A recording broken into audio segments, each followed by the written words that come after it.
ইতিহাস ইতিহাস ইতিহাস নেপাল করল ওয়েস্ট ইন্ডিজের বিপক্ষে ইতিহাস। হ্যাঁ বন্ধুরা, এই প্রথম আইসিসির পুল মেম্বারশিপ দলের বিপক্ষে এক ম্যাচ হাতে রেখে সিরিজ জিতল নেপাল। ওয়েস্ট ইন্ডিজের বিপক্ষে প্রথম টি-20 হারিয়ে অঘটন ঘটিয়েছিল নেপাল। এরপর অনেকে ভেবেছিল হুট করে একটা ম্যাচ নেপাল জিততেই পারে, এটা তেমন বড় কিছু না।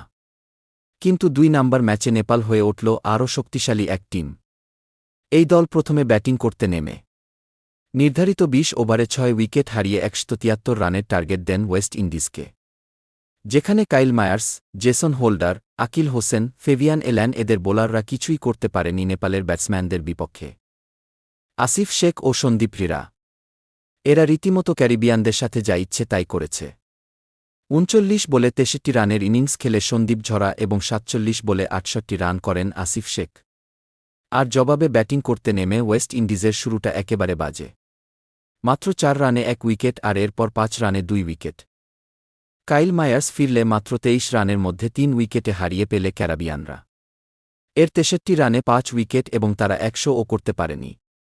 মাত্র 83 রানের মধ্যে অল আউট হয়ে গেছে ওয়েস্ট ইন্ডিজ। আর তাতে ইতিহাস গড়ে 90 রানের বিশাল ব্যবধানে সিরিজের 2 নাম্বার জিতে নেপাল।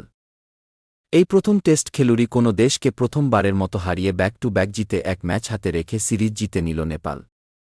আপনার কি মনে হয় আগামী ম্যাচে ওয়েস্ট ইন্ডিজকে হারিয়ে বিশ্ব ক্রিকেটকে কি চমকে দিতে পারবে নেপাল? নিচে কমেন্ট করে জানান।